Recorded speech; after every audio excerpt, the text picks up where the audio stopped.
Good afternoon. Hi, good afternoon. How are you?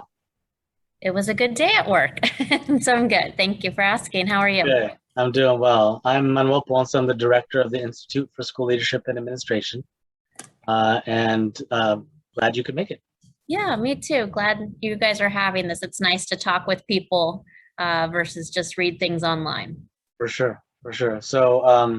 Did you guys just finish your first session right Yes. now? Okay, so Hmm. we can just speak, but I'll give folks a couple more minutes. In the fall, we don't typically get a lot of folks coming to our open house because a lot of our folks will apply in the springtime. Okay. I'll give them a couple minutes. Maybe you can tell me a little bit about yourself, and I believe you sent us an email, correct? Yeah, good. Yeah, good Okay, memory. I did inquire a little while ago about sure. the program. Um, I'm Monica Dennis. I teach in Pleasanton, California. Okay. So up north, I teach middle school science for the past 23 years. And Wow. yeah, and I am considering the transition at this point into administration. So I appreciate the opportunity to do it online. And then I was looking into the Diversity Leadership Institute. Sure.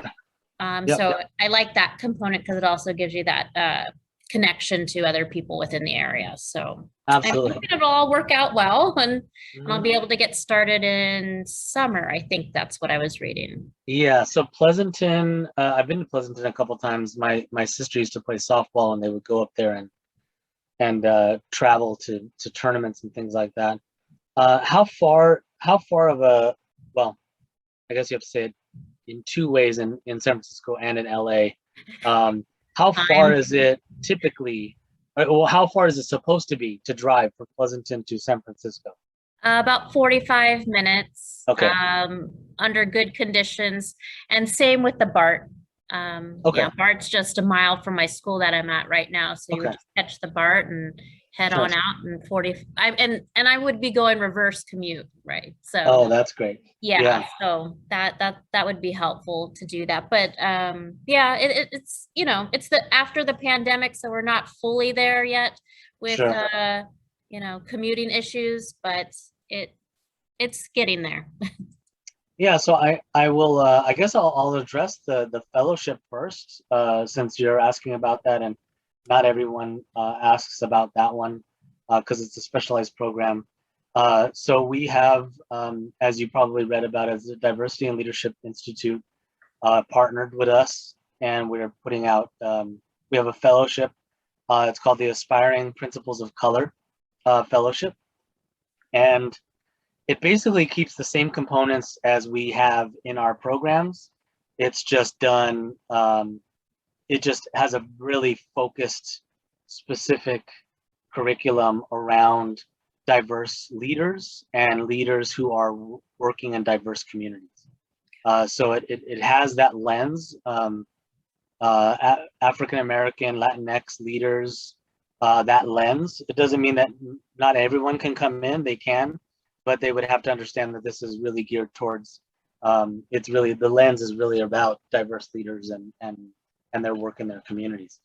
I was actually a middle school science teacher myself, Oh, so which is fabulous. why I kind of keyed in on the work that you do. Um, Um, so I'm going to pull up. Well, I'll do that after. The fellowship is a hybrid program. So you spoke about being able to do things online. The fellowship is hybrid, where you would do, most of it is online, asynchronous work that you would do through your modules and your content management system, guided by the professors, of course.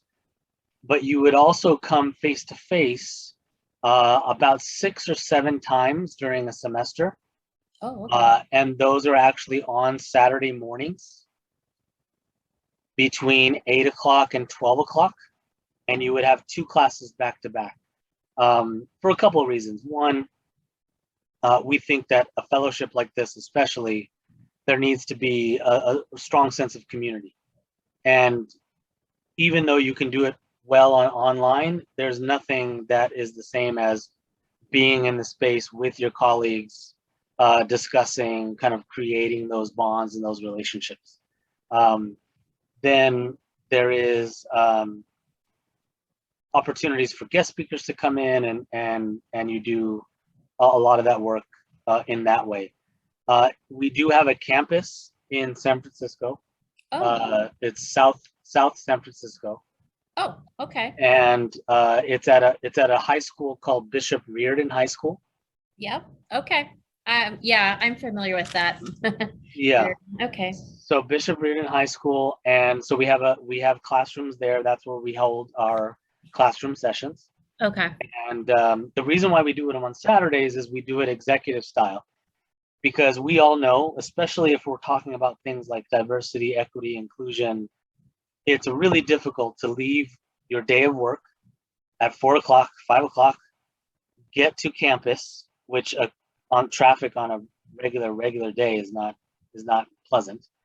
But it's hard for you to be completely present there in class when you're thinking about that stuff that happened in school today, the work I still have to plan, the grades the grading I still have to do. So we moved it to Saturdays in executive style a few years ago for all of our programs, because it allows you just to be present in the moment, and dig into some of these really difficult conversations that we need to have as educational leaders, especially when it comes to diversity and inclusion. And so that's the formula for that. After every class session from 8 to 12, you have a lunch break. And then we have a colloquial session where we have leaders from Diversity Leadership Institute that do workshops after that. So they use content to focus on workshops, to create opportunities to understand your own leadership more. It's just additional support and part of the program. And this is after the lunch, so it is after the lunch. So you'll be finished at about 3 o'clock. 3 p.m. Okay. Yeah. So it's a full day on Saturdays at Reardon High School, and it's like probably every other weekend, considering holidays and stuff. Sure. Yeah, it can be about every other weekend. Sometimes there's 3 weeks in between. Just depends on schedule and things like that. You do get the dates way ahead of time. Okay. So you get them usually before summer. Okay. And then you actually start the program at the end of August. Okay. Yeah. So it'd be the very last weekend in August is the first session. Part of that program also, you get mentorship. So we hire equity mentors that work on the program, and they really are kind of your thought partners side by side, and they support you through the content, through the projects, through anything that you have to do in the program. And then they stay on as your mentor for 10 months after you graduate. Oh, wow. So they stay with you as you think about transitioning. Some will transition into leadership right after that. Mm-hmm. It's like an 18-month job interview, because you have lots of executives, lots of people that call us to say, who do you have? Who should we talk to? Things like that. So we do a lot of work to recruit and support you with that. And then we move from there to support you at least 10 months after you graduate. And wow. We pay for that. We hire those mentors to stay with you. Wow, that's impressive.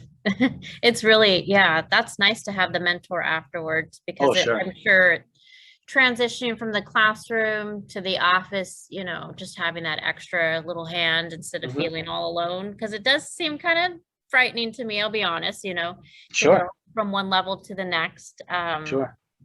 And just to have somebody with me would be wonderful. Sure. Excuse me just a minute, my lights went off in my classroom, so I'm just of course. Try to turn it on. Oh, of course. I know those kinds of lights. Thank you for understanding. Yeah, the motion censored, but you're still in there, and it doesn't. Yep. Yeah. Yep, I'm sitting right here and it still goes off. Yeah, not a problem. Thank you so much. I appreciate you waiting for me. For sure. So that's like 18 months. If because you do a separate application for the DLI, We do. and then you do a separate LMU. Just plain, a little like it doesn't go well, pessimistic role. So if I don't get into the fellowship, how long does it take to do the LMU online service credential? Sure. So it's actually the same amount of time. Okay. They're parallel programs. And so when you apply to if you were to apply to the fellowship, you would also do the LMU application along with that. Because you're still part of LMU, it's just you're in a specific cohort. So Got it. you would go through that process, you would go through the interview process and everything that we do for the fellowship. If you are not selected and you don't get into that program, we can just transfer you right into the traditional online program. Okay. And then you could choose to accept it or not accept it, and we go from there basically. Okay. So we try to support because there's only 20 spots, and so with the amount of applications, you never know. Yeah. But that's just kind of backup plan type of idea. Yeah. Um, That's yeah, exactly what I was thinking. Just 20 spots for the fellowship. And I noticed the deadline was like December, but then the website said February. So I'm just going to shoot for December the 10th to getting everything in. I would suggest that that's kind of like priority Mhm. application time, kind of like early action in college. Okay. So you do that, and then we will have another round. If we don't fill all the spots, we'll have the other round. The worry is for candidates sometimes is if I don't get it in the first deadline, what if we had 20 stellar people and then they took all the spots, Mhm. right? So it's priority and then it's backup application status Okay. as well. Yeah. Okay. That gives Um, me yeah. perspective. Yeah. And then the online program, what's the limitation for that cohort? Sure. Yeah. That one is a little more flexible. Okay. So we can go between 20 and 25 students in a cohort, and typically we'll usually have at least one full, and sometimes we break it into two cohorts. So there's a lot more spaces, but I would say between 20 and 25. But we don't have as many applicants for that as we do for the fellowship. Okay. And one of the reasons is, one, it's a specialized cohort, so we do a specialized recruitment for that cohort. So we look to find those leaders. Secondly, the fellowship provides almost full tuition coverage. Okay. There is the candidates pay the fees and textbooks or anything like that which can come out to about $4,000, maybe $4,500. Okay. And That's fees for your admin, the testing stuff. like everything for the entire, because you have to pay, like, for example, a fee for your final examination, and you have to pay a fee for the safety fee and all. Universities come up with their lots of fees. Okay. And so we do that. There's someone coming in. Let me just admit them and welcome them. And then we'll talk a little more about the credential itself. And so then, but the traditional online program is completely online. There is no on-campus travel. You don't have to come to campus at any time. Everything's online. You have kind of like the face-to-face sessions for the fellowship. You have face-to-face sessions for the traditional online program. However, it's synchronous on Zoom.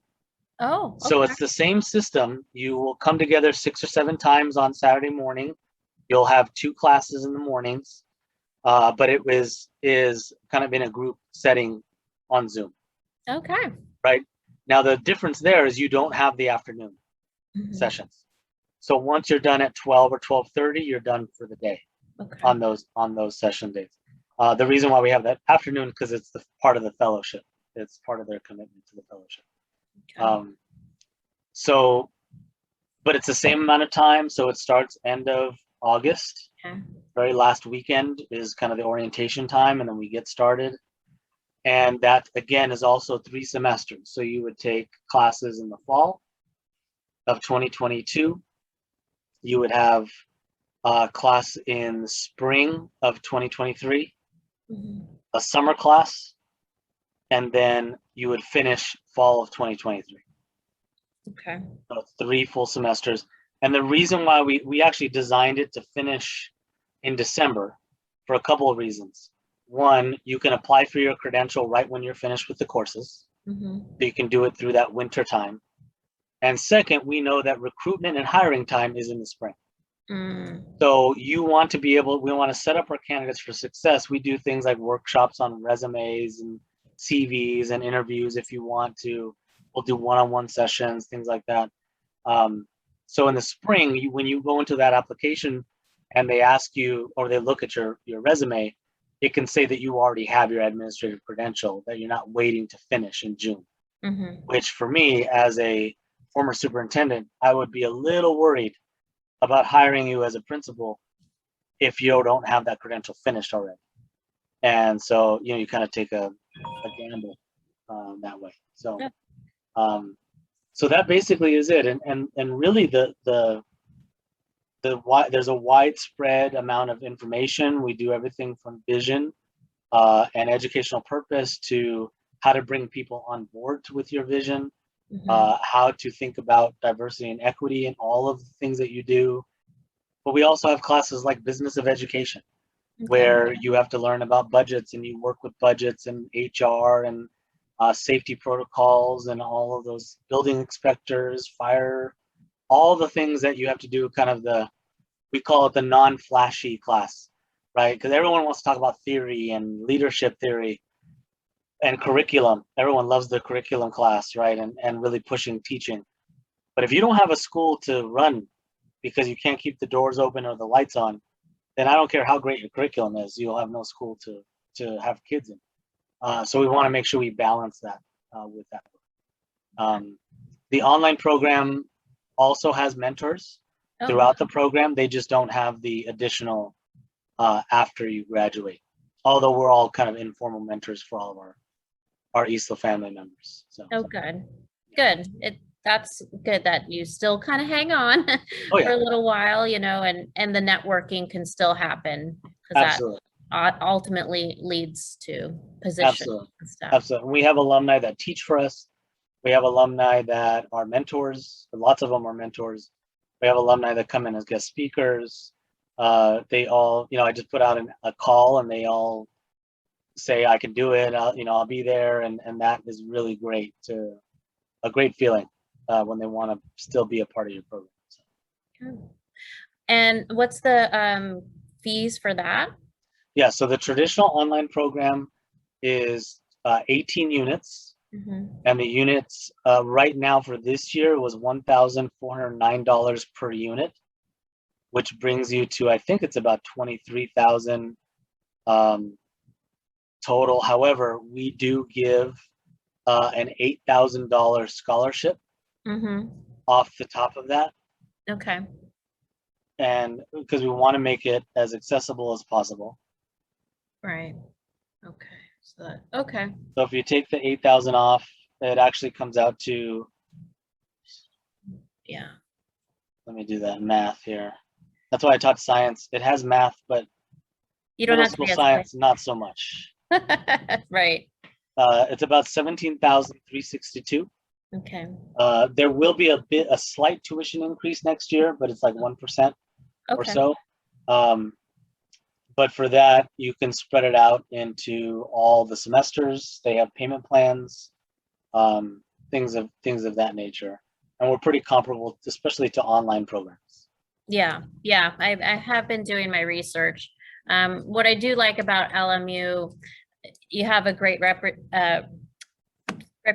I was talking to my vice principal has written a letter for me. She has kids that go to LMU, and so she was Okay. like, yeah, they're top notch for their education program, and so that kind of motivated me that way. And then I have a a Catholic background, so I like to support my religion. My husband went to, you were talking about Bishop Reardon. He went to the other school. Oh, okay. Against Reardon. So like, yeah, I know exactly where that is. Sure. So that's why I'm considering it. And then the application deadline for the traditional online is when? So that one, we have a little bit more time. The priority deadline is April 1st Oh, that's long. for that online program. And the final kind of like deadline is in August 1st. Oh yeah, So that's a big difference. yeah, because it's for that program, it's rolling application basically. Okay. So at any time they can apply. And we typically get about, a good 50 or 60 applications for, 20, 25 spots. But then if we get enough, we'll open up another cohort. So it's a lot more flexible. Because we do the fundraising and philanthropy for the fellowship, there's a finite amount of spots that we have. So that becomes a little bit more competitive. Yeah. Well, I hope I get that. Sure. Absolutely. I mean, It's a dynamic program. We started it this year, launched it, and the candidates right now are having a really powerful time in their classrooms. We have dynamic teachers, dynamic candidates, and yeah, it's been really great to see some real movement that I can see. One of the biggest differences in the application process, I should mention, is the interviews are a little more extensive. You'll meet with panels and things like that because they need to make a decision. But second is you would have to articulate how you've already moved the needle for diverse students in your school or in your career, which I don't think you'll have a problem with. But that's kind of the added, basically show us that you're already in that mindset and you're already moving students. So that's a bit of a difference. A lot of our candidates who come in the traditional, there's a wide spectrum. So some of them could be 15-year veteran, and some could be 5 years in the classroom only. And so some of them have a chance to make that movement yet. And so, but for the fellowship, we're looking for those that have already, kind of made that work happen. Yeah. And I was noticing on the fellowship application, I don't know if you can, I can ask this, but they want you to look at data and submit the data. Any tips? I've got lots of data. Sure. It said before the pandemic to use that data, and we can't use our current data that we're maybe using right now. Yeah, because the data is all over the place and skewed in many places depending on what schools did during the pandemic. So some were online, some did one-on-one. We want to be as fair as possible. Okay. The tip would just be they want to see how in depth can you go into the idea of what does data say to you in terms of your leadership or the needs for leadership or the needs for change in instruction. Okay. Right. So really, really pulling out, not just looking at in the aggregate, right, and saying our school is doing this well, our school's not. It's really reading between the lines. What are you seeing in terms of your ELs? What are you seeing in terms of special education? How critical can you look at your data to really think about what are the plans to move forward? What are the things that you're not okay with? Okay. And you're saying, you know what, this is where I would make a change. This is what I would tackle. Okay. Because a lot of, and I can give you this advice too, a lot of our candidates last time that did not make it just could not speak to the depth of their data. Okay. They gave it very general, and we need to work with ELs and continue, but that's not going to put you in the running, because we want folks that have worked with data on a daily basis and really dig in. Okay. What that looks like. So, that's what I would say. Okay, I appreciate that. I was just wondering if I could kind of parlay what I'm doing Right now, my district, we're doing grading for equity this Mm, year. And mhm, so they have those people that are on the grading cohort, like myself. We have to do an action research project. So it's mm, like, oh, we can make this all work together. sure. But it sounds like I have to use before pandemic data. Yeah, I mean, I think it would be interesting to see what you're doing with grading for equity.